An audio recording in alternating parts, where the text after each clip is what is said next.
We were a couple bands before Limp Bizkit. Oh, That was nice. fucking awesome. It was actually the same day of Pissgate, which is an interesting story. So we went What out is on that? this tour, first tour with the bus. We're like, oh yeah, we finally made it. Bus life. We get an older bus, and it's a festival. It's hot. We're parked. We're the closest bus to the stage, and at some point during the day, the actual gate that holds like your black water tank in, which is just water that gets on the bus, it apparently broke. And so our bus leaked piss all down the bus parking main sidewalk Oh backstage. no. Oh, dude, next to Limp Bizkit, next to Megadeth, and all these guys. And I'm just the guy that's like, the afternoon, dude. And I'm like, yo, what's up? I had no idea because all this was happening throughout the day. Everybody's really busy. I end up having a great time drinking some beers, and I go to bed early. I went to bed at like midnight. And when the bus aired up, it's all in an air system. When it aired up, I guess the whole tank dumped. Oh Oh shit. no. And the festival thought we were doing it intentionally, which was absolutely untrue. It was a mechanical malfunction, but yeah, I'm known as the guy who dumped piss right by Megadeth and Limp Bizkit. So Damn.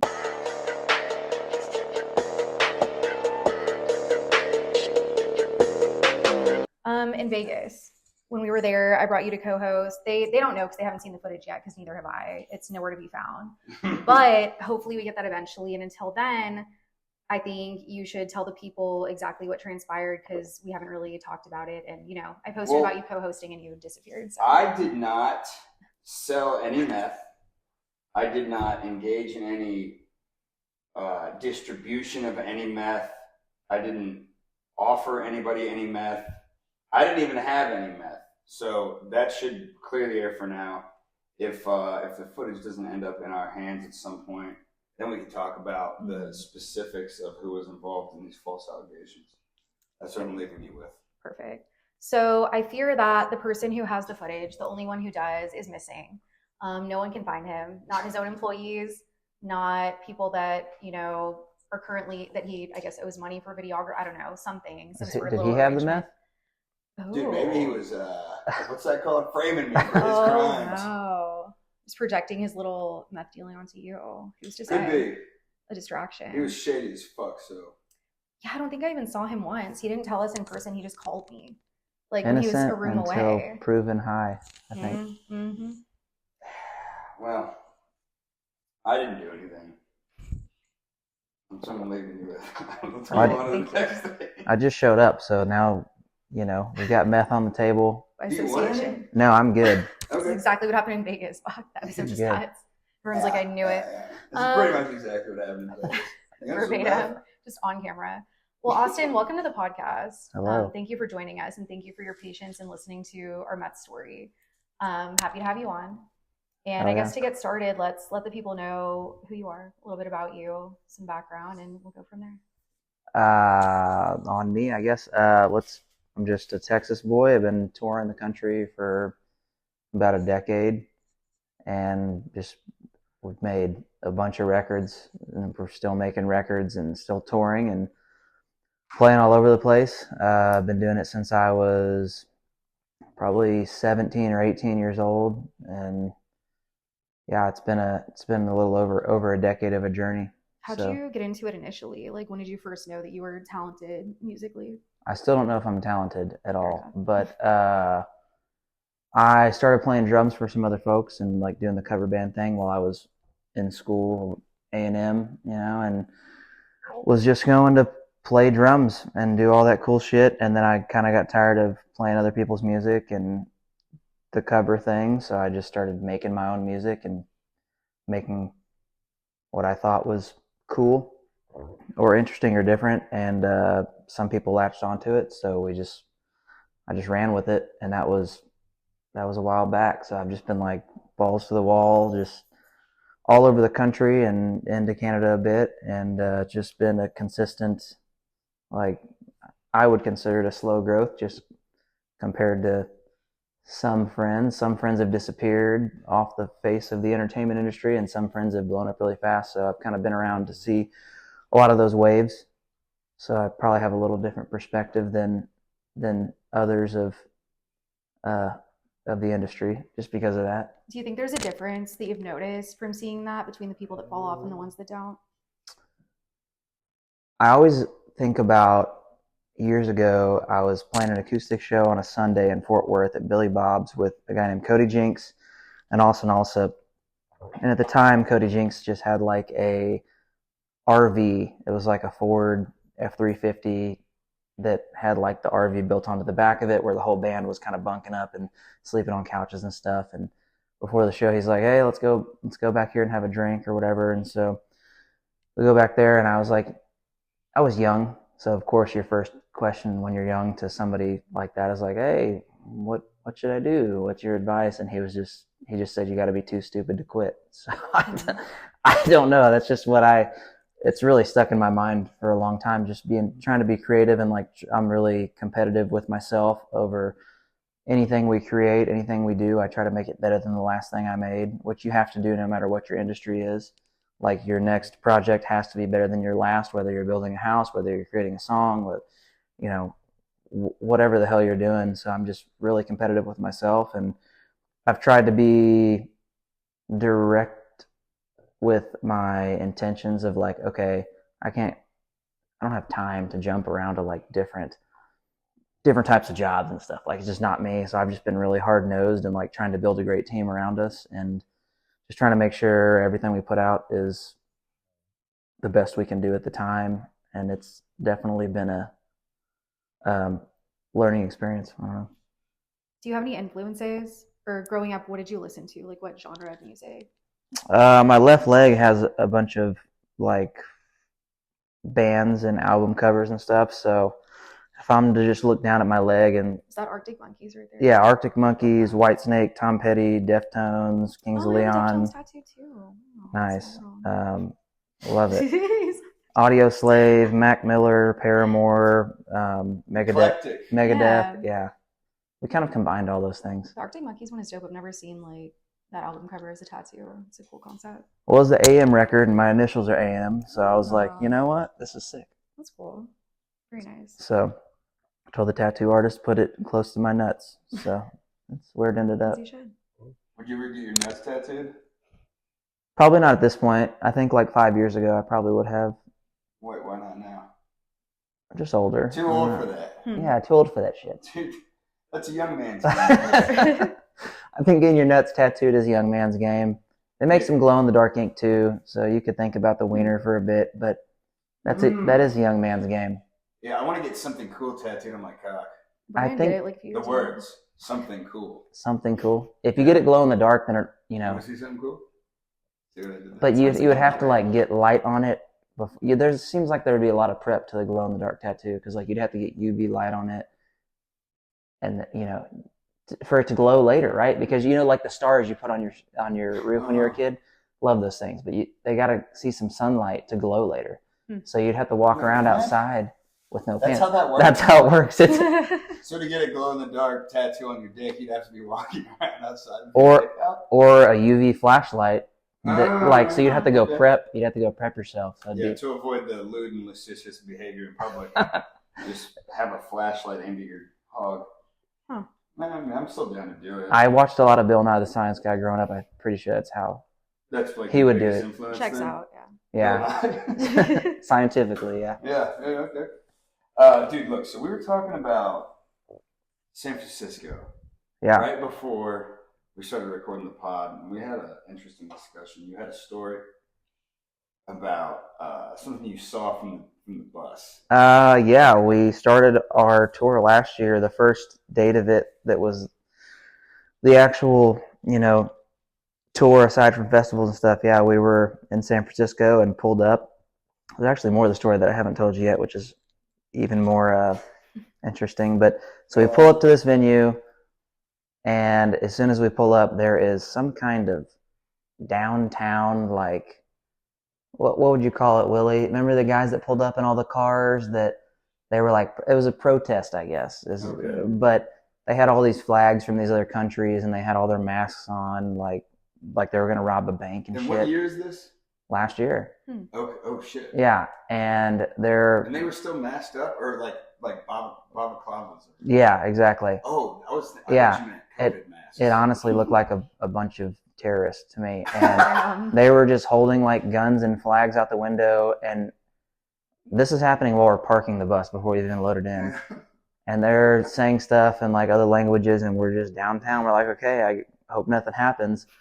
But to see that perspective from the outside, so there's like a couple cars with guys all, gutted up for their showtime, and there's their buddies with like iPhones and cameras, and then no one else is there. So they're just like making this scene as if it's in a movie, but everybody else on the streets is just going about their business, which is interesting business in San Francisco. And that's how we started the tour. And we're a bunch of like South Texas country boys. So we start the tour seeing like a Middle Eastern protest happening on the other side of the country. So I'm already kind of freaked out. And then, we got the bus parked and rolled down the windows and immediately looked out the windows, and there was a dude that decided he wanted to be a chick, and he was taking a shit right in front of the bus on the sidewalk. And I had my dog with me, and I was like trying to find some grass for the dog to shit in. And you don't need to though. My dog would not partake in the sidewalk, but the person would. So they were just taking a shit right in front of the bus, and at some point, I think all 10 or 12 guys were all in the front just staring out the window because we're like, holy shit, this is the beginning of the tour. Yeah. We haven't even loaded in yet, and we've already witnessed someone taking a shit on the sidewalk, and it's all big cities on those tours. Yeah.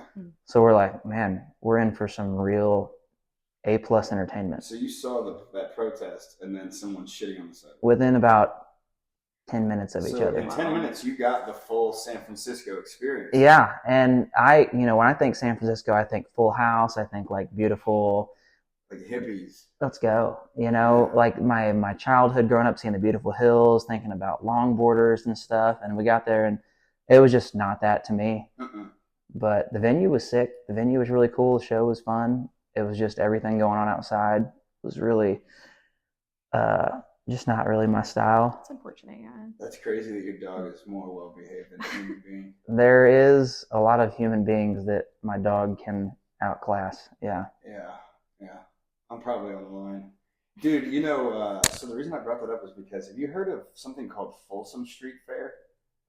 Are you familiar with this? No, I haven't. Do you know what this is? Okay, it's this kink festival that is, I think it's annual, but they've been doing it since 1982. Where is this? It's in San Francisco. Oh. It's on Folsom Street. And somebody said that I should go cover it as an event, right? Like how I was in Vegas doing the American Dream thing. They wanted me to go cover this event because there's not a lot of coverage on it, given that a lot of people are like almost butt naked. Some people are butt naked. So you can't post stuff like that, you know what I mean? So, you can on Twitter, I guess, but they wanted me to do a deep dive on it. And, we went out there, and it was like, I had almost the exact same experience you did. I showed up, I get out of my hotel room.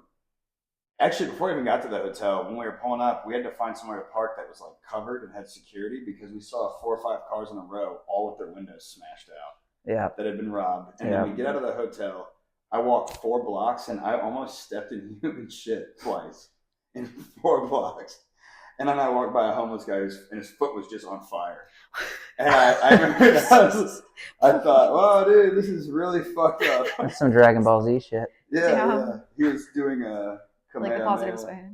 Anyways, we go to this fucking fair, and it was the weirdest thing I've ever seen in my life, dude. There were like people on the sidewalk just masturbating, staring at me.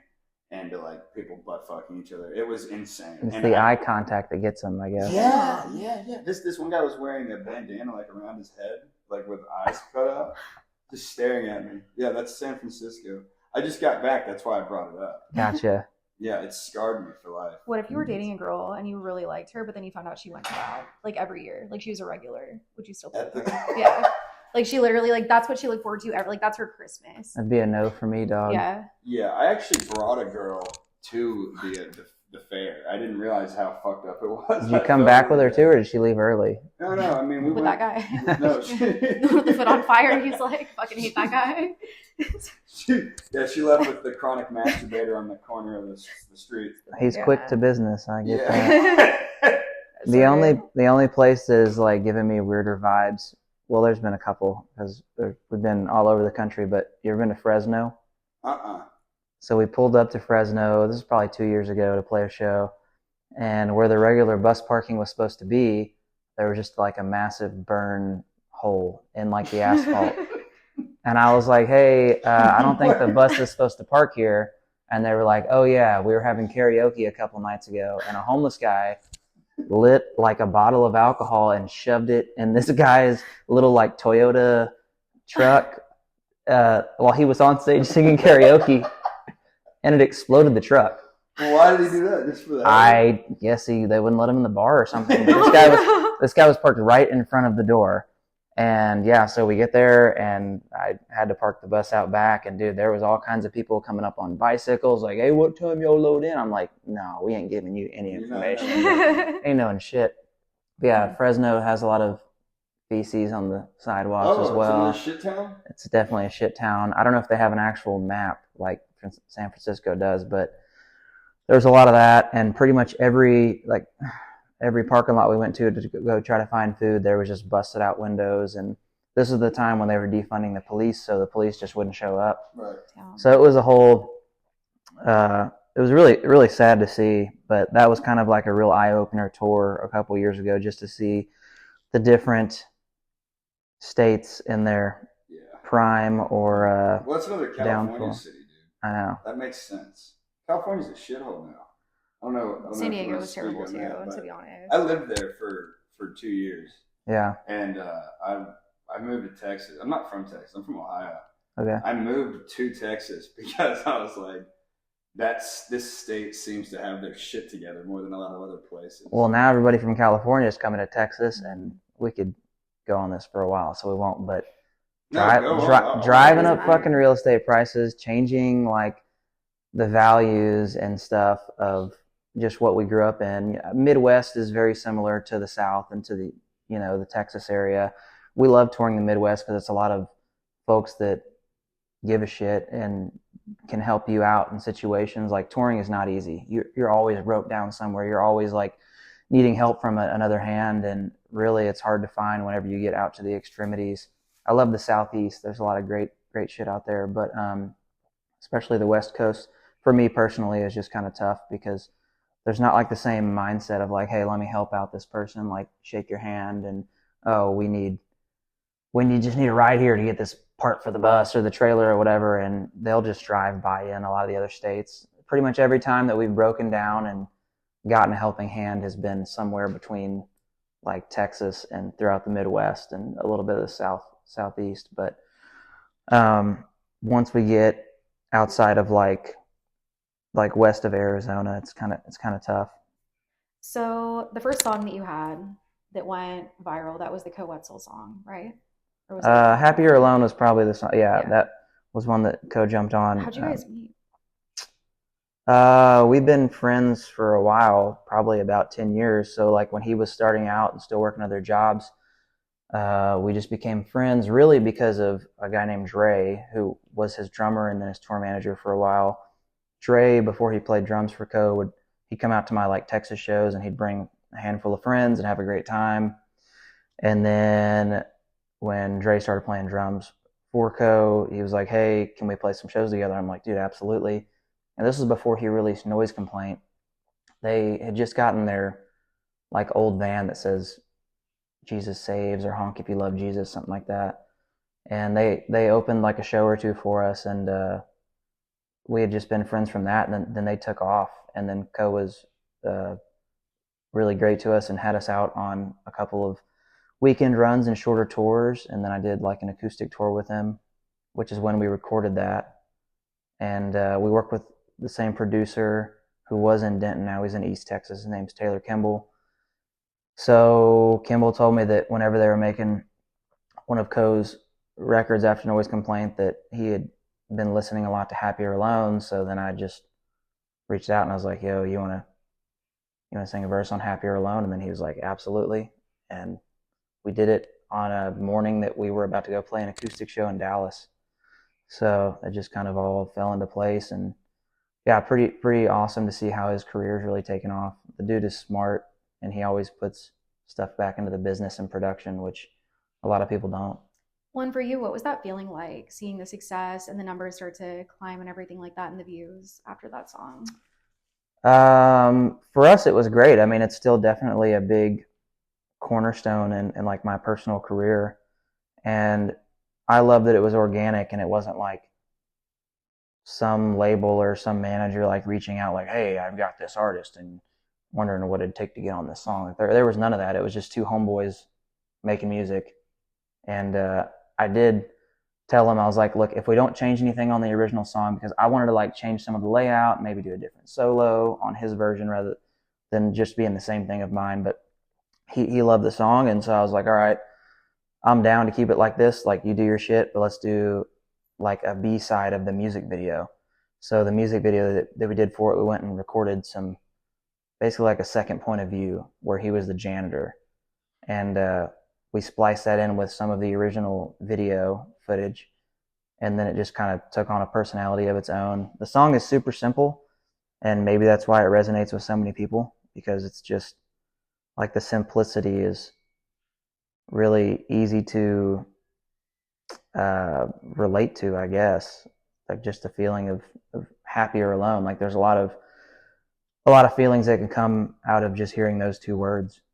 So Is the song about anything that happened to you in particular, or honestly, the song was just me trying to tell my now wife, like, hey, you don't have to stick with my dumb ass. Like, you don't have to deal with me or any of the bullshit that comes along with touring and being gone. Like, I was saying, like, you could be happier without having to deal with me. It was just like an honest thought. And Willie, our lead guitar player, had this cool riff that was just stuck in my head. And so we were driving back from a show in like West Texas somewhere, and I'm like, okay, play the riff again. And I'm literally driving the van with like my notes out and like writing. And Willie's like, dude, you got to pull over. You're going to get in a wreck. So I'm like, okay.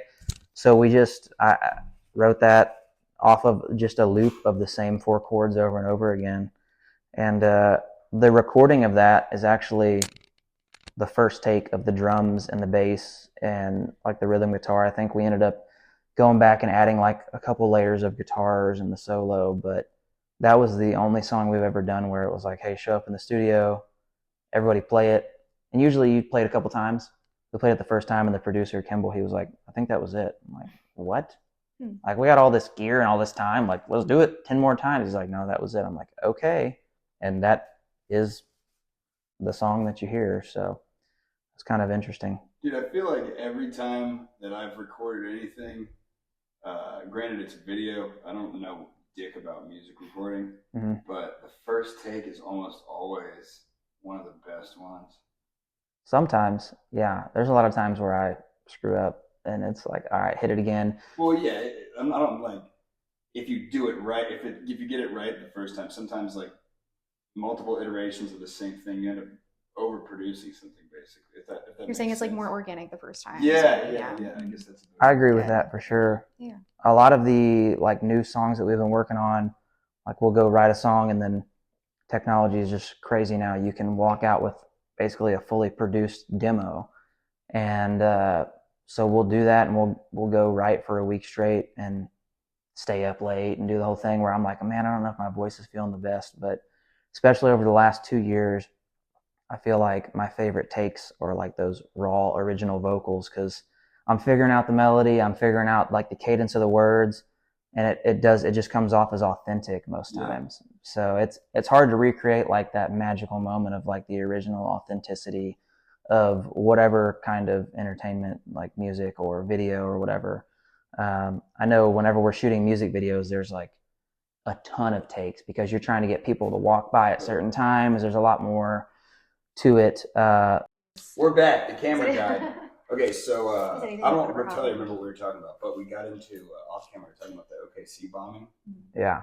I don't know how we got on that. I was outside smoking a cigarette, but we got on it because I was talking about A&M because I'm an Aggie grad, and she went to A&M too, and I was there whenever they remodeled Kyle Field, and you could go stand across the road and watch them implode this college football stadium. And it was terrifying, and then it just made me think about all like the possibilities of how that could happen. And then I was like, yeah, it kind of made me think back about the OKC bombings, and that's how we got on that That's subject. how it happened. Yeah, and then he mentioned the Austin bombing. Somebody was mailing bombs out and blowing people up when I was in college. Yeah. Was it targeted or was it just random? I don't know if they ever. I don't know if that was ever really concluded. I was told that one was random, but there was a guy that, I don't know if this was in the 90s or early 2000s. He found an artist that he was like obsessed with, and sent her this package that would, when she opened it, it was like a book, and it put this poison gas in the air when she opened the book. It's like anthrax, though. That's terrible. Yeah. And they found the package before it got to her, which was great. But he had like left a video of his essentially like a suicide video, and saying that he wanted to be with her forever, and dude was fucking nuts. Yeah. Do you have any chicks that are like that to you? I don't think so yet. I hope that never happens. It's definitely something I worry about, but maybe I'm not cool enough yet. But no, I don't. Dude, no, you'll get there. I don't ever want to be that cool. I've had people post my address online. Yeah. I'm kind of an asshole. You seem like a really nice guy. Some days, but I mean, there's just like people go off on crazy tangents and stuff, and I think that as you get further into like where we're talking about San Francisco and like Fresno and all these things, right? As these people get further into their own like world of what's right and what's wrong, dude, people take it to the fucking edge. And sometimes it's literally just for attention, which I hate, but that same kind of like attitude or sentiment can be talked about like in the entertainment industry. You get famous off of TikTok now, and dude, when Tom Petty was alive, like he would have laughed at any of like the TikTok stars and shit like that. Like that wasn't a thing. He was writing like honest music that related to people. Yeah. He didn't have screens. I mean, I guess they had TV and they did a couple shows and stuff, but people related to that music and the sentiment of what he was doing because of the lyricism, because of the music, and it was just so honest. Why'd you use Tom Petty as an example? Curious.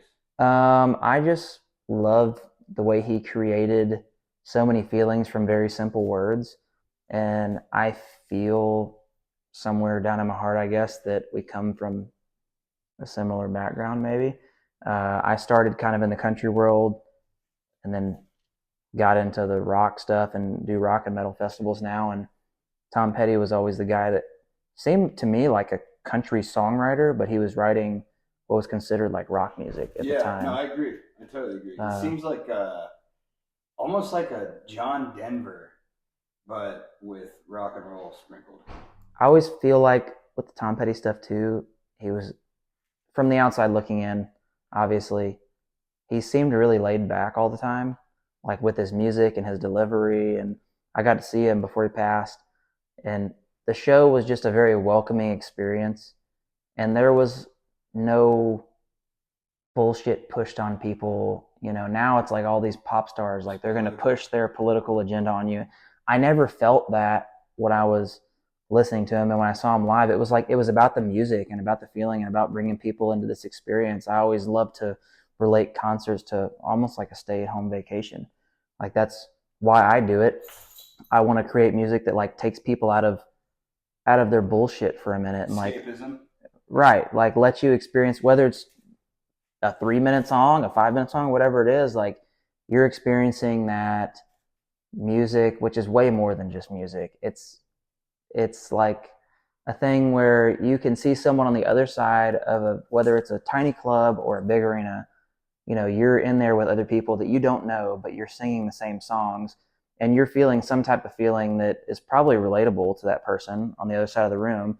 And it's like, wow, there's a connection here with this person that I've never met before. We like the same kind of music, or we're we're drawn to this song or these lyrics in some way, and that's really what like makes me create music. And I want to make timeless music, and I feel that Tom Petty is a guy that always did that. Good example of that, yeah.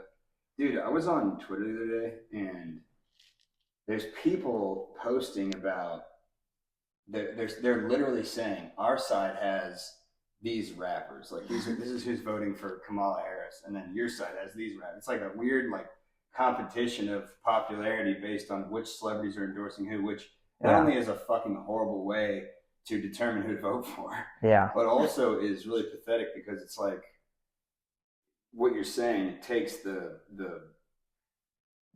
takes the art out of the music. Yeah, when you get somebody pushing on beliefs on you, it's fuck that. Like we have friends and fans from all different types of life, especially because we went from like the country dance hall thing to the metal festivals. You know, you'll see a cowboy hat right next to a chick with purple hair and nipple rings, and I'm down for that, dude. Like because they're feeling the same.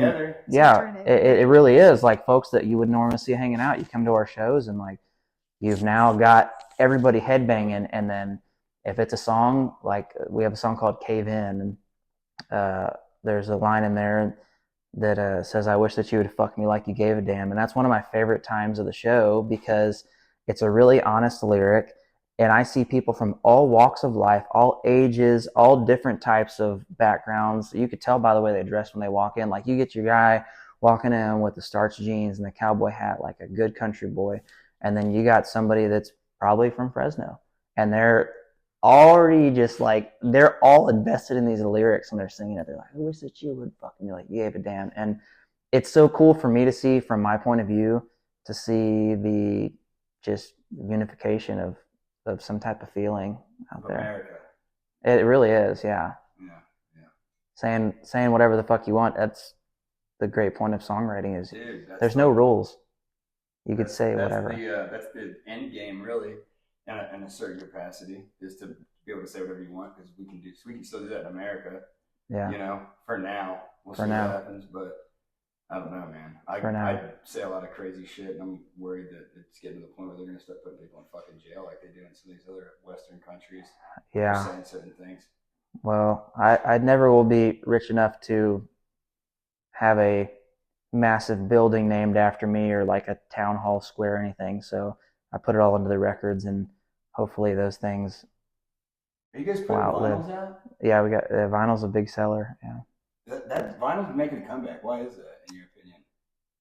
The nostalgia of it, I think. It's a really cool piece because you can listen to it and they do sound different. They sound different. They sound a lot better. Yeah. They take you back to that time of like, hey, we're in our living room.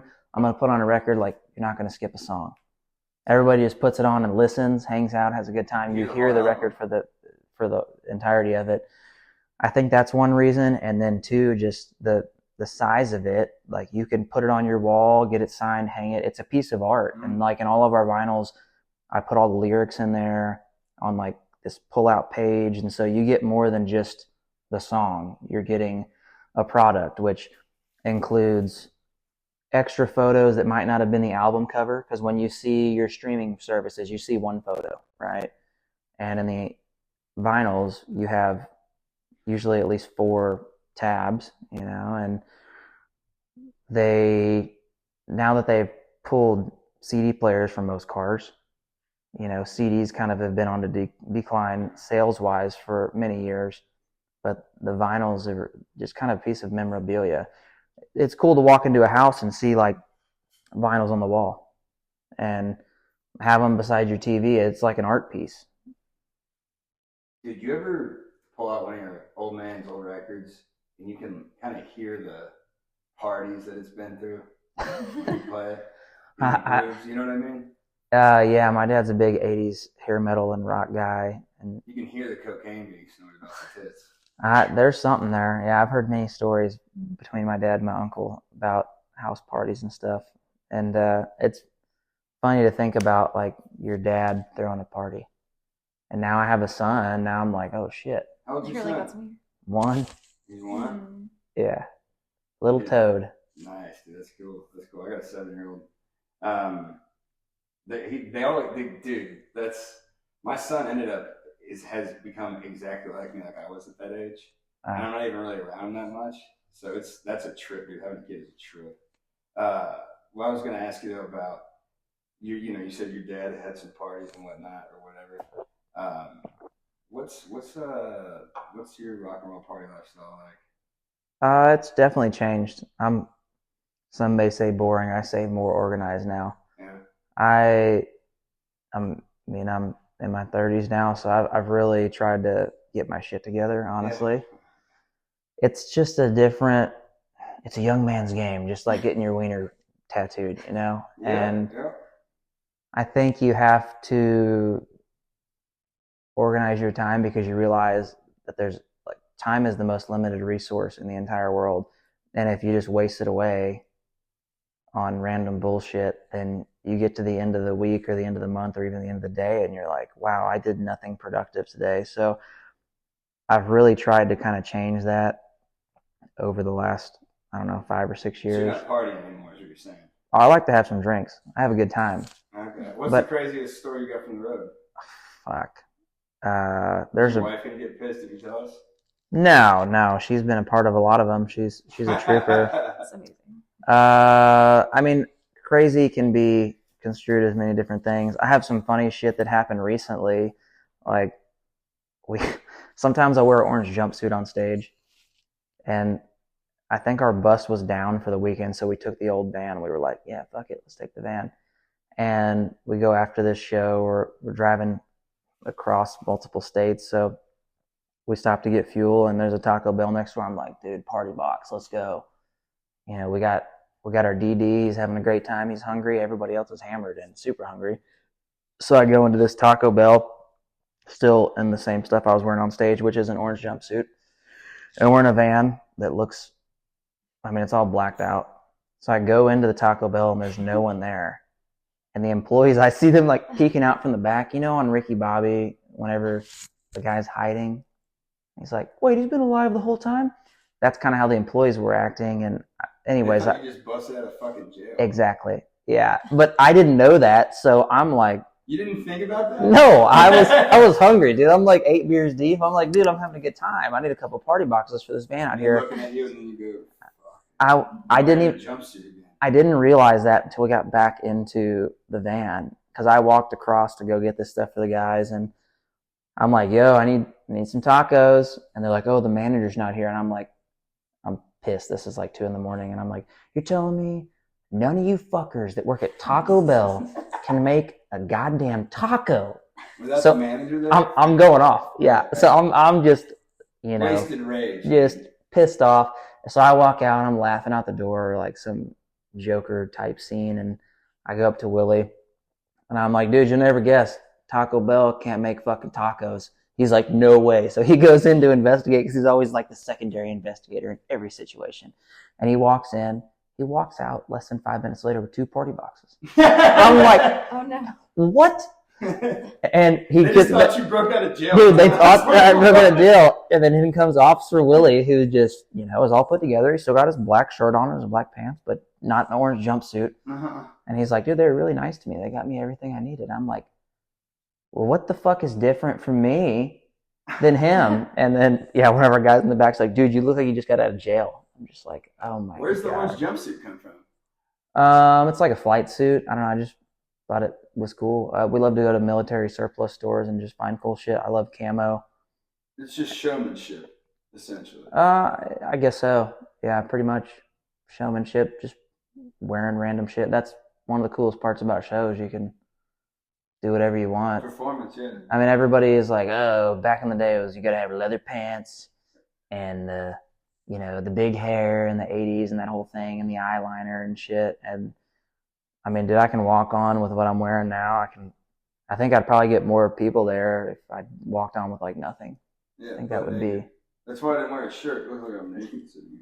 Yeah. So I'm marketing genius. These are going to be off the charts, yeah. Yeah, this is Love it. Sure. I was gonna ask, what is Internet. the tattoo on your right titty? That's my son. That's your son. I figured. Yeah. The amount of people that have heard It's the only way I Austin can Meade see him, dude. Yeah, I had a rough go in court. That is Rough dark. go in court, It's factual, dude. yeah. Still gotta pay child support too. Can't even see the kid. But he's just like me, dude. That's what I was kind of saying earlier. My son, I barely get to see him for the past 3-4 years, and Yeah. he's still turned out exactly like me. It's bizarre. And I feel like that might happen with you because you got kind of a dominant personality, you know, like you got the charisma, and that usually. Yeah, it carries on through the bloodline. There's many times I'm watching my kid, and I just look over at my wife, and I'm like, this guy's a clown. I was like, where did he get his just clownness from? And then she just looks at me and she's like, have you met his dad? I'm like, no. It's me. Are you like your old man or what? Probably. I think there's yeah, we definitely are. There's like a time in your life, it's different for everybody, but maybe it's in your 20s or 30s when you start to see more similarities and you're like, oh shit, I am my old man, you know, slowly becoming. And things that you were like saying, oh, I would never do that. Fuck, I'm doing it. Yeah, dude. It's the same thing. Blood's hard to beat. Dude, so good example of that in my life. My fucking dad is covered head to toe in tattoos, right? Like slaughtered out. And growing up, I was always like, I don't really like tattoos because my dad got these. Some of them are shitty, and so I was always like, I'm not gonna get any.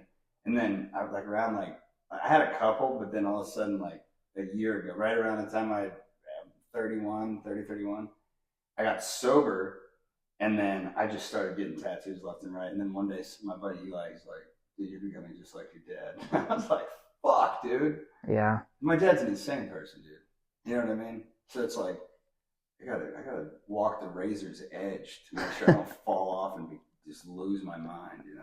It's a constant concern of mine. Yeah. I don't know if you have that same. It comes, there's like different circumstances. My dad is a Baptist pastor, and so he's like he was the rebel of the fire and brimstone era of pastors. He's really the one that kind of got me into music and rock and roll and going to see live shows. So I'm 100%, I feel like what he might have wanted to do if he didn't pick his current career path, which he's working for us now. So I got him to retire from the church, and now he's our bus driver. Dude, you're literally living out that fucking song covered with Rolling Stone. Yeah. You know what I'm talking about? It's crazy, yeah. When we show up to shows now, and I'm like, okay, yeah, here's our driver, this is my dad, and most of the time people double take. They're like, what? What? Yeah. Like he's living the dream. You know, it's definitely a dream.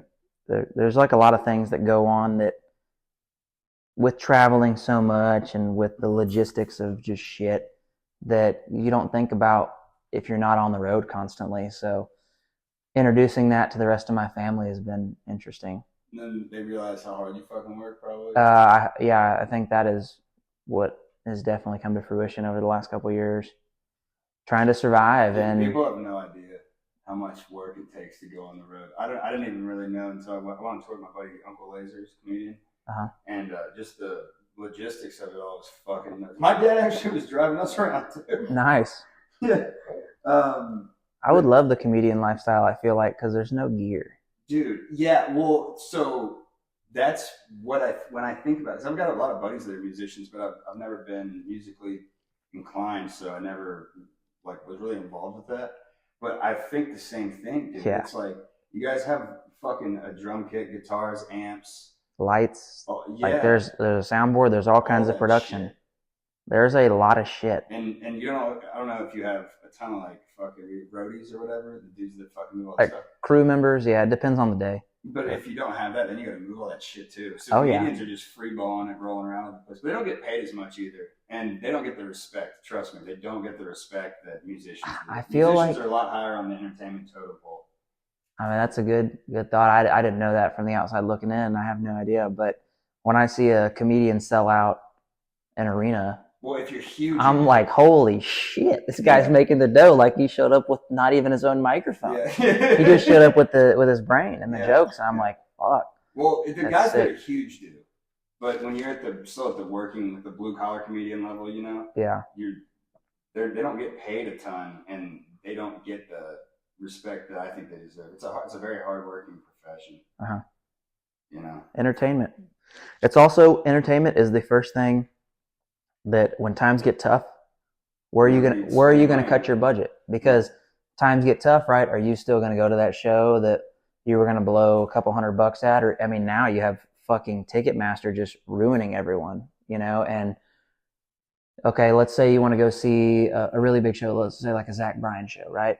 You're going to spend like $1,000 with It's you that much now? for you and a buddy to go. Holy fuck. I mean, Like the fees and everything too. the that they throw in there, fees, yeah, the it's beers crazy. are what, 18, 20 Insane, bucks yeah. for like one that's a tall good boy. point, yeah. Even Like, parking, you're parking, you're generally going to have to buy a hotel if it's far away. So you're like, okay, I'm going to have $1,000 extra bucks. I'm going to go blow it on a show. Or even if you go to a smaller show, like one of our shows, which if we're talking about economics, you know, a $25 to $40 ticket, you could still go in with you and one friend and you're at $100 before you even get to the door. And then all of a sudden you're like, well, I'm going to have a good time. So I'm going to run up a bar tab. And if the drinks are expensive, you're $100, $200 in. And So, report your credit card still. right. dude, even for the Creed concert, like the fees were as much as the ticket, like itself. How much It's was insane. that? I don't remember. I don't want to think about it, but like, Yeah, she got tickets for us to go to Creed, and then Love it. I didn't Well, we show didn't up go. for like an hour and a half. we didn't make it. We missed. The worst day of my life. Yeah. But yeah, it happens. Wait, you already went to the Creed show? No, Okay. we didn't make it. We Yeah. missed it completely. Fully missed it. Oh, you I missed run it. late to things, dude. Wow. We bought Yeah. tickets and then like actually didn't go because it was Holy in San shit. Antonio, which is like what, like an hour. And, We would have made it. I my drive city. very fast. you know. San Antonio is my city. Well, if you would have Dude, gone, San Antonio might be my favorite city in the country. That I'm episode not was even good, saying honestly. that. I'm not even making that up. just cut that off the camera. Nobody moved there. Everybody stay the fuck away. Yeah, it sucks. Dude, it's awesome. They're the friendliest people I've ever met in my entire life. I will say this, though. Living in Tennessee, so I'm from Ohio. I lived in Kentucky for a while. I visited up in New York with my dad's family a lot. And I spent like a summer in Chicago. So I've been like around all those areas, you know. And then I lived in California. And when I moved to California, I realized I grew up poor. I had no idea. I didn't know I was white trash. I had no fucking clue. I've known since I was born. And then I lived in Tennessee and blah, blah, blah. And then when I moved to Texas, I was like, holy shit, dude, Texas is the fucking best place on earth. The only thing I don't like about it is how fucking hot it is because I sweat a lot. But compared to somewhere like Tennessee, though, Texas isn't even the South. It's its own thing. Yeah. It's totally different. I mean, What do you that's, think about that? I mean, I'm born and raised Texas, have the tattoos. Like, I've always been here. I'll never leave. I mean, we leave for tours, but I'll There's never. no point. Why would you ever go anywhere else? We have everything we fucking need. Unless more Californians keep moving here. Do you think that that's really making that much of a difference, though? In the big cities. Do you think that Californians are moving here and voting differently than what the people that live here are voting? If that makes sense. Like, as in, are the Californians that are moving here, are they Republicans that are leaving California, or are they Democrats coming here? You're saying they're moving here because of their ideals, and that's why. Yeah, like I have a theory that a lot of the people that are moving to Texas from California are more conservative and they're sick of California, and they're not changing the values of the state so much. It's definitely financially driven too, though, because it doesn't matter what side you're on, Republican, Democrat. If you can buy a house that's 3 times the size for the same amount of money, For sure. you're going to come over here. For sure. That's very true. I think society in general has just changed a lot of not giving a fuck to all of a sudden caring way too much about stupid shit that doesn't matter. Like what?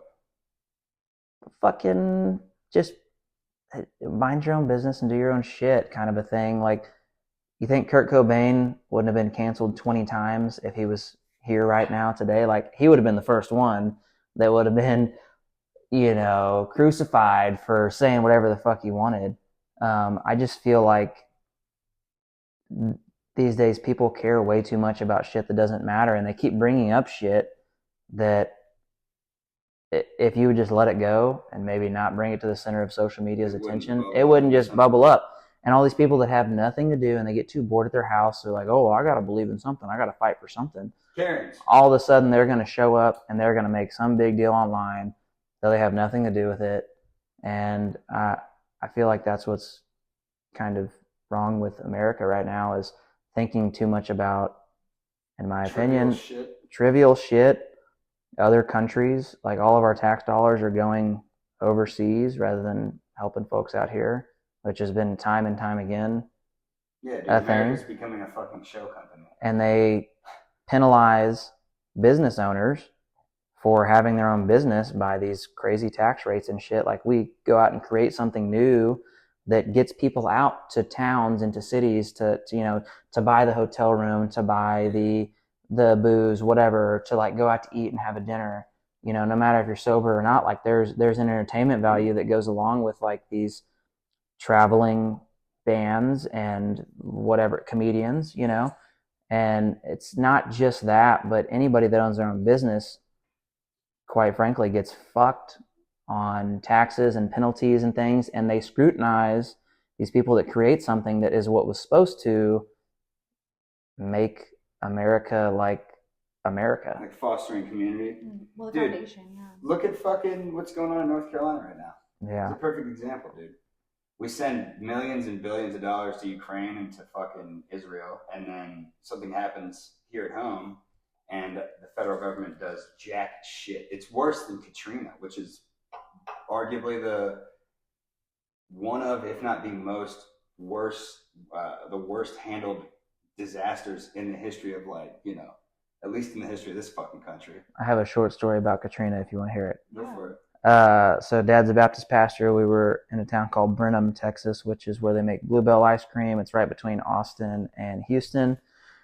And we had a basement there that was the youth room.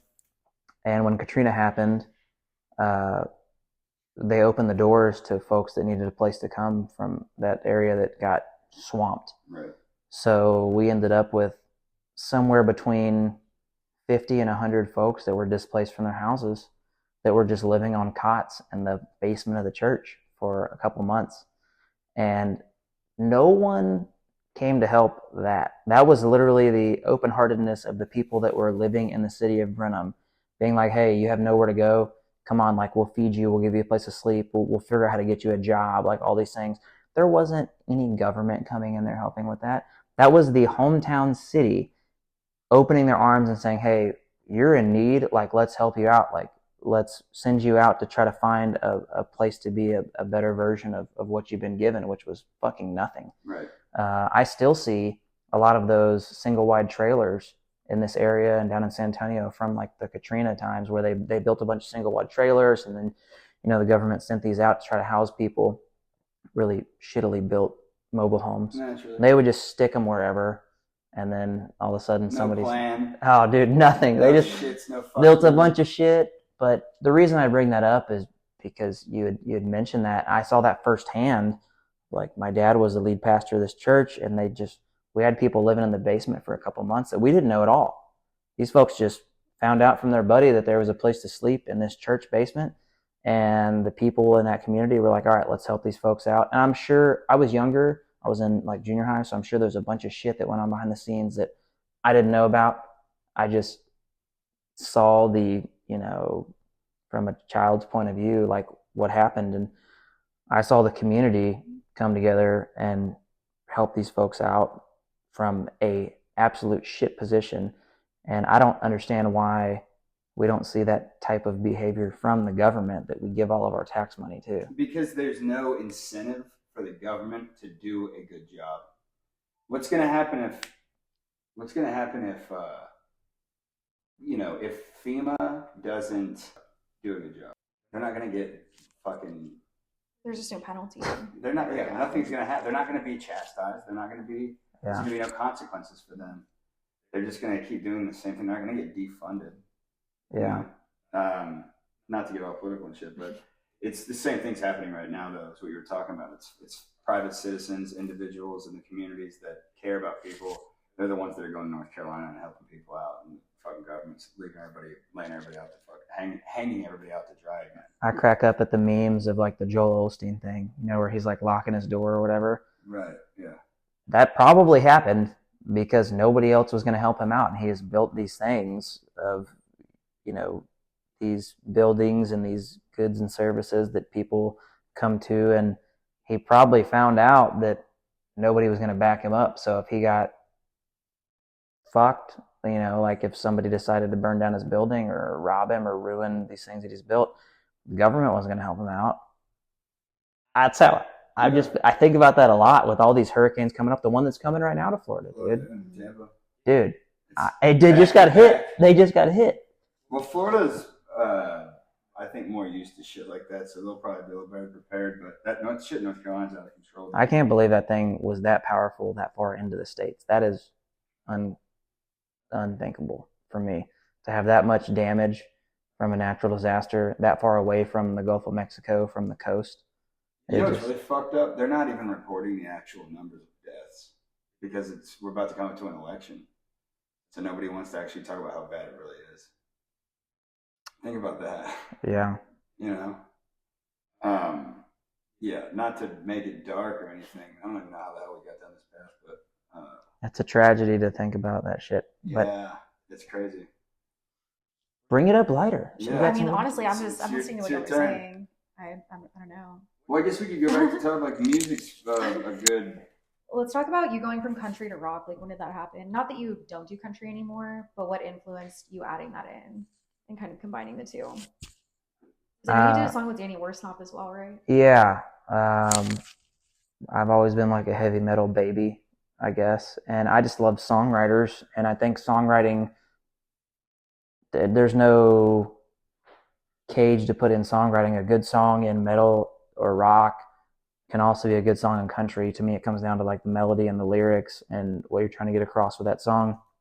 We started in, I guess, what you would call the country scene because that's what I was around.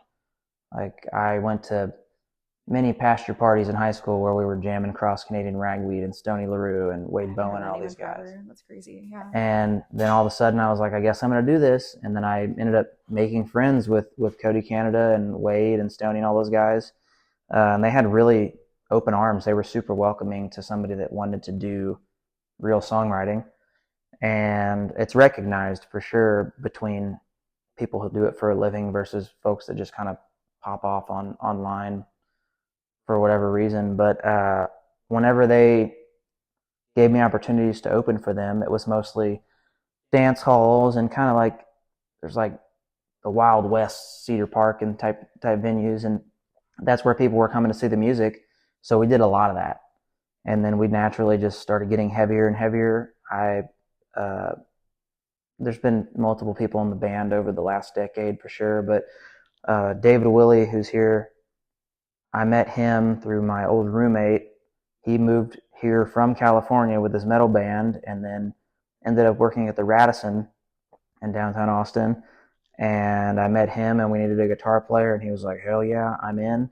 And that's my right-hand man now. And he came from the metal world, so his thumbprint on just the guitar riffs and kind of where the song started to push us in the rock direction, which I always wanted to do. I just never could play guitar like that, straight up. It's tough. I could play cowboy chords all day and make cool progressions, but I'm not going to do some razzle-dazzle shit that makes you go, woo, you know? And that's his, like, specialty.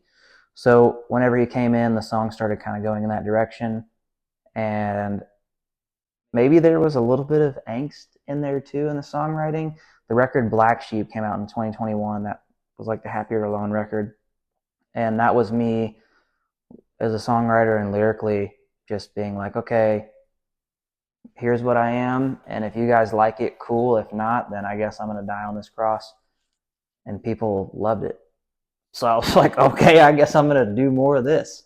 That record really made me just want to be all out me more than anything else. So at some of the rock festivals that you played, are there any artists that have been where it's like a huge deal to you? You're like, I'm sharing the stage with this person. Oh yeah, we did a festival in Louisville, Kentucky. We were a couple bands before Limp Bizkit. That was fucking awesome. It was actually the same day of Pissgate, which is an interesting story. So we went out on this tour, first tour with the bus. We're like, oh yeah, we finally made it. Bus life. We get an older bus, and it's a festival. It's hot. We're the closest bus to the stage. And at some point during the day, the actual gate that holds like your black water tank in, which is just water piss on the bus, it apparently broke. And so our bus leaked piss all down the bus parking main sidewalk backstage. Oh, dude, next to Limp Bizkit, next to Megadeth and all these guys. And I'm just the guy that's like the afternoon, dude. And I'm like, yo, what's up? I had no idea because all this was happening throughout the day. Everybody's really busy. I end up having a great time drinking some beers, and I go to bed early. I went to bed at like midnight. And when the bus aired up, it's all in an air system. When it aired up, I guess the whole tank dumped. Oh, shit. And the festival thought we were doing it intentionally, which was absolutely untrue.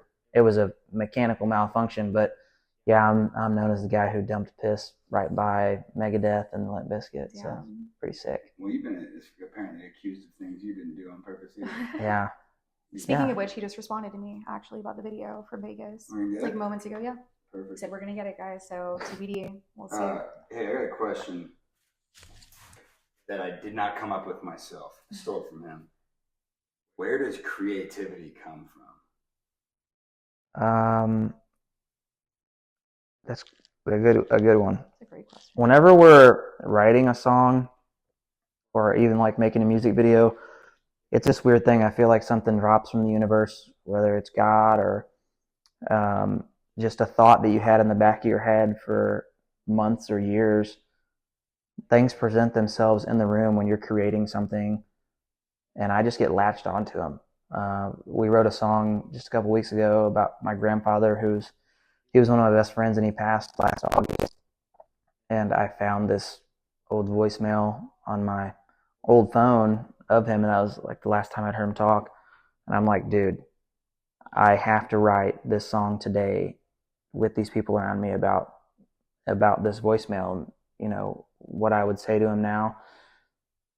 I think that there's a lot deeper.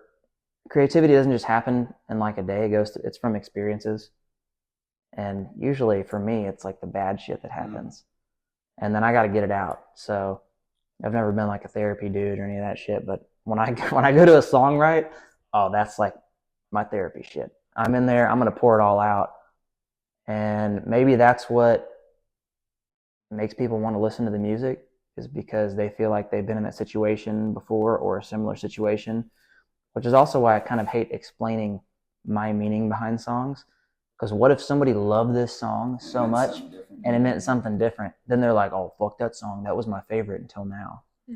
It can go either way. But I feel like creativity is just kind of dropped on you. And it's not to be confused with like luck, because you could have an idea drop on you, but if you're not prepared musically or lyrically or vocally to sing that or make that happen, then it's just not going to happen. That goes into my next question is, do you ever feel like the world, God, the universe, just sort of sets things out for you to take advantage of? Yeah, I mean, I feel like that's probably why we're here talking today. I started making music in my bedroom on really shitty demos, and then I made a record in a single wide trailer with some friends in Stephenville, Texas, and then 10 years later we've been like making records at legit $1 million studios. I don't know, I think that people just grasp onto that shit, and if you're making a product, whatever it is, that's honest and relatable, I mean, for me, that's what I love. Something useful, right? Like one of those fucking little straws that you can, maybe a shitty comparison, but one of those straws that you can drink bad water out of and it'll save your life, right? That's a very useful product, in my opinion. And when I'm hearing songs that just don't relate to me, that have no use, I'm like, okay, why am I going to buy that? Why am I going to spend my time, my money, my travel money, the beer money, all that kind of shit on it? I feel like with creativity and with songs, some people just get really lucky and pop off quick. Some people, it takes a long time to rise. For me, I'm hoping like the longer the rise, the longer the fall, baby. Did you always know that you were a creative person? I loved writing. In third and fourth grade, my favorite thing was to just write stories. Teacher would be like, write a 1-page creative story. I'd turn in like 4 or 5 pages. Right. I was like down to make the characters do different things and kind of give people deeper stories and get into it.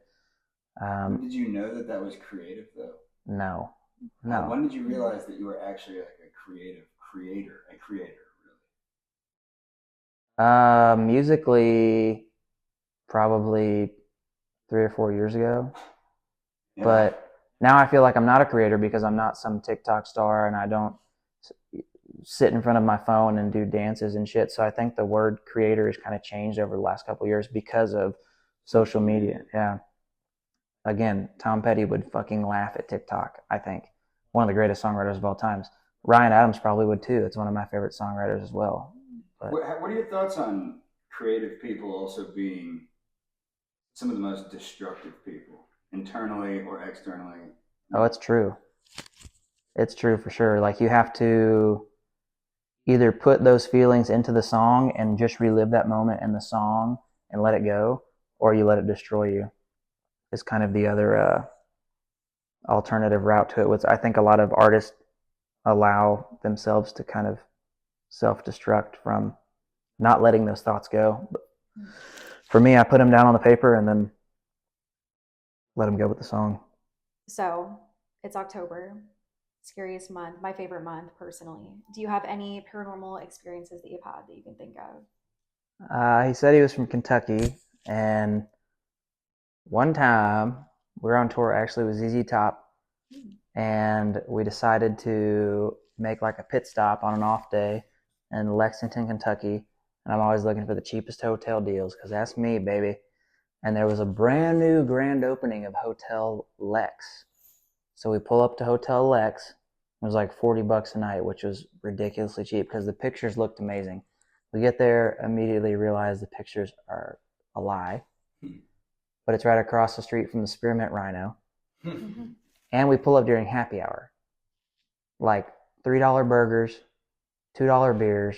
Now we were in, right? Which they ended up getting us for a lot more money than that. But right across the street is Hotel Lex. So we're like, all right, well, let's all get our own room and whatever. We've been on tour for a couple of weeks now, so we want to, not be on top of each other, essentially. But go have a good time, happy hour, it's all good, get a dinner, get some drinks in, come back across the street. There's only one car in the parking lot, and it's ours. So I don't even know how the person that was working the front desk got there. I have no idea. They must have walked or ridden a bike or something. And we're the only person staying in this entire hotel. This is like a 3-story old, essentially a motel where you have the pool in the middle. And they say, hey, do you guys want to see the basement? We're like, oh, fuck yeah. That's a weird fucking question. Yeah, that's the first question they have. So at this point, we've already been through happy hours. So sound guy's in his underwears, his chonies, and no socks, and half the band's like just wearing shorts, like we're already ready to go to bed. And we end up walking down and seeing this basement, which there was a lot of mold in this place that we found out as we got down to the basement. But Hotel Lex, which reopened under the new name Hotel Lex, was something else beforehand, and right across from a strip club. Apparently, a couple of strippers had gone across the street to the hotel to make a little bit of money and never came back. Oh. Yeah, 2 of them had been killed there, and we were the only people at the hotel because it was the grand opening. Great deal, great monetary deal. And they're asking you to go And to the basement. they said, you guys want to see the basement?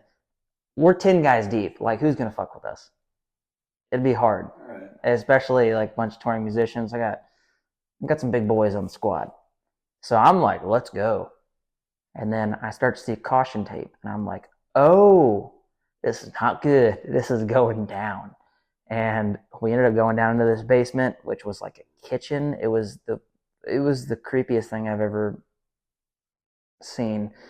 We're also kind of on like just a natural life high because we're like, dude, we're on tour with ZZ Top. This is the coolest time of our life. We're playing arenas and shit. Nothing can bring you down. Nothing can. And then we go down to this basement. Half the guys are in their PJs or, barely anything. And the lights start flickering. It's this whole thing. And there's only one person at the hotel that, again, doesn't have a vehicle. And they're the ones that, like, asked us to come down into this basement. And so I immediately just run out. I'm like, no, this is not for me, dog. Like, I'm going to go back to my room. And I run up the stairs and I run the wrong direction. And like some of the guys are like, oh, pussy, like whatever. some of the guys start to follow me. I find this corner of the hotel where apparently the incident happened. All of the cabinetry and stuff and like the fridges were still pulled out of the room in the hallway with caution tape still around it. This must have been like 2 weeks or less ago. Police tape still up. And we're just there just as consumers, just being like, hey, good deal. Good deal on the room, dude. Dude, all the lights are flickering in this place.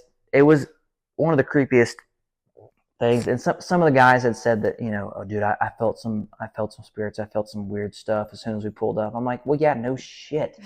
This is Hotel Lex across from the Spearmint Rhino. This is Club Lex, And we ended up going and seeing the entire place. But dude, I was like right by my homeboy's side. I was like, hey, like no homo, hold my hand, just shit like that. But seriously, lights flickering. There was water in the basement and a bunch of mold. It looked like American Horror Story down there. And I swear when I went to sleep, it felt like I had been asleep for like 2 minutes. And I swear I heard somebody calling my name. And I woke up, and it was actually about 3 hours later after I had gone to bed. And there was no one in the room, but the blinds were open. And I always shut the blinds. You can ask all of my guys in the band. I am specifically paranoid about blinds being shut. The blinds were open, and it was just looking down at this disgusting pool that was like green and shit. And this was after we had seen the basement with the water and the mold and the flickering lights and Lexington, Kentucky. Yeah. Oh, God. That'd be terrifying. Hotel Lex. And we should have known when we pulled up, because instead of like a new sign and like a fresh, face of the building, they had just taken a banner and just put it up over the old existing sign. Like out of business sign? Oh yeah, Like 100%. Yeah. Just like a little Like they took a cloth down. sheet that just said Hotel Lex and put it up there. Sheets from the murdered hookers. Dude, it probably was. Yeah. Painted in blood. Yeah. And some of those dancers, some of the entertainers, our merch guy at the time, he like put them on the list. The next day we were playing this like hockey arena with ZZ Top, and we didn't know what their names were. Like they had introduced themselves as Cinnamon and Sugar and whatever. Yeah. And they show up with their boyfriends. And we're like, cool, dude. Like, we were wondering why they went to plus ones. We thought they were going to bring their friends. Yeah. We're like, okay, cool, whatever. We show up to this show, play it all. I go to the merch table after the set, and I probably laughed the hardest ever whenever our guy was calling this chick her stage name, which I guess was Cinnamon, but like her family was there. Oh. And so they didn't know what he was talking about. Oh my God. So it went from very haunting and spooky and scary to hilarious within about 12 hours of maybe 24 hours. Weird state. Have you ever been to Cincinnati, right across the river? I love Cincinnati, dude. Yeah. Okay, so you know Bogarts? Yes, played there. That's the first venue I ever went to a concert at, and I saw Wolfmother. Okay. It was my first concert. What was your first concert? Shit. Is that Bam Margera's band, right? Or no, they had a song on the Jackass soundtrack, though. Huh. Love that.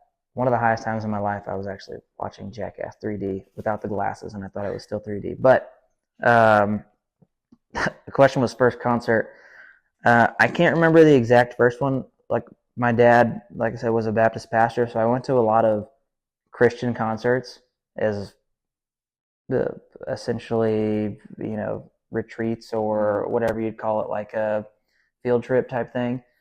I remember seeing Stephen Curtis Chapman and Mercy Me and all these guys, and they sounded amazing. But one of the first like rock shows that I saw that really changed my life was Iron Maiden, or John Mayer was really early in there, and so was Coldplay. And that was one of those feelings, like I mentioned, where everybody in the room was kind of on the same page.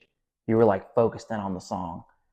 And I didn't know anybody in the crowd other than who I was there with, but we were all screaming the same words. Same way, yeah, and I was like, man, this is what music is. And that's probably what made me do this, I guess. Dude, one of the first concerts I saw other than Wolfmother was B.B. King. No I shit. saw him at Fraser Pavilion in Kettering, Ohio, and Like Sloan Kettering, Johnny Hopkins. yeah, smoked pot with John Hopkins. BB King, dude, he was just sat in a chair the whole time, and that shit was wild. Went to Because town. I was really young. I was probably fucking 13 or something, but I didn't really know who he was or how, you know, what his like stature was, his prestige in music was. Right. But the feeling of how great his music was palpable. You could taste it. You know what I mean? Yeah. Well, I'm sure everybody in the room respected it too. They were probably there to see it. It was an outside venue too. Okay. That was what was cool about it. I think my dad was like selling cell phones at a fucking one of those, like little stands they set up at outdoor concerts like that, where like some people are, selling like a merch stand. Just selling burners. My dad was like selling burner cell phones. Yeah. Oh yeah, at the BB King show. BB King, yeah. It was crazy. I saw a bunch of crazy bands there. I saw Alice Cooper. Dude, I ran into Andy Dick. Like quite literally physically ran into him. He wasn't paying attention. He was hammered, and I was looking this way. He was looking the other way. If you were young, he might have intentionally ran into you. Yeah, it's very possible. But I was like, "Are you Andy Dick?" And he's like, "Oh yeah." Like made these weird noises and ran off. He's probably the one that planted the meth in your pocket, and then it following me. Yeah, full circle. I think you wore the same shorts that night. Dude, it's the only shorts I own. What a way to end. It's crazy. We said we have like 4 minutes, so. It's what? We have like 3 minutes. 3 minutes? Yeah, gotta make them count. All right, well. What's something really important that you want to ask or say? What's something really important? Yeah, the most important thing you can think of. Well, who's your favorite musician of all time? Oof. That changes week to week depending on what I'm listening to. Right now, the vocalist from Pierce the Veil really has been blowing my mind with all of their new shit. I'm a huge 21 Pilots fan because of the lyricism and the melodies they have. So those guys really stick out. But it's really hard to beat John Mayer, in my opinion, just because of the guitar work that he does and the lyricism. I mean, I could say Tom Petty 100 times, but that's in there too. And then David Coverdale of Whitesnake, probably the greatest vocalist of all time. Honestly, I don't know how you could beat that. And swag-wise, probably Alex Turner of Arctic Monkeys. I don't know how you could. Dude, Gucci Mane. Okay. You wrote a whole song about the color yellow. Yeah. It's awesome. I mean, there's definitely more swag that I haven't dove into, which we were talking about this right before we started. We were filming, but there are so many worlds of music that I'm not even aware of. Right. Which is beautiful. Yeah. Dude, there's fucking metal bands in New Zealand that I've never heard of that are selling 5,000, 10,000 tickets. Like sacrificing cows on top of mountains. Dude, all kinds of dark metal shit. That's where it gets heavy. And that's the beautiful thing about entertainment is there's an entire level of people that you've probably never heard of that you would love. And I think it's like a never-ending... Music's definitely like that. Like even more so now. It's branched out so much. There's so many genres of music and subgenres. I used to argue with my buddies about the genre of a type of rock song. You know what I mean? Yeah. There's a bunch of them. So many. Rock music has so much stuff under that umbrella. What's your favorite subgenre of music? Fuck. Midwest emo, probably. It's my shit, dude. Like what band specifically would you say? I think Midwest emo is a subgenre of pop punk. So like pop punk is where all that shit came from. Early 2000s when I was in middle school, and it was Fall Out Boy and Paramore and that shit that made you cry on the VH1 before you went to school, and the TRLs and all that shit. That was my shit, dude. Like coming home and be like, you don't understand me. Literally. I had no bills, dude. I had nothing, and I was like, nothing. Yeah. Just the angst that was like built up inside. Any music that does that to me is like my favorite. I think I've just always been like an old man. Because when I was that age and that music was coming out, it's really never been my cup of tea, but I was like jamming fucking Lightning Hopkins and like old blues shit and old rock like Zeppelin. It gets you into the same feeling though. Like those guys came from the same feeling of being misunderstood or just being worried about whatever, the bills or the anxiety of shit. To me, Lightning Hopkins was still writing from the same point of view in his heart that some of the Fall Out Boy songs came from. Yeah, talking about like murdering your girlfriend and stuff. You just feel the emotion. Help you get it out, you know? You just get it out, put it on the paper, record it, and then let it go. And then you can relive that moment while you play it live, and then just let it go. Yeah. And not kill anyone, yeah. Sure. It's a good way to end, yeah. Well, thank you so much for joining us on the podcast today. And thank you, Gary, for co-hosting with me today for a full episode. It was great. Yeah. We killed it. Glad you made it through. I'm waiting for a phone call to fucking take me to jail. Josh calls me again. He's like, the SWAT team's outside. Get the fuck out of your house. Yeah, get him the fuck out. But yeah, thanks for coming on, guys. And where can they find you both? Guess if you just Google my name. Hell yeah. Meade, M-E-A-D-E, Austin Meade. Yeah. Amazing. Gary? Follow my Instagram, the.scary.gary, and then check out my new show on YouTube. It's called Street Gonzo. You can just type that into YouTube, and it's totally insane. Let's do a joint post so they can just find us easy. Hell yeah, let's do that. Yeah. Well, like, subscribe. Thank you so much, guys. Love you. See you next time. Bye.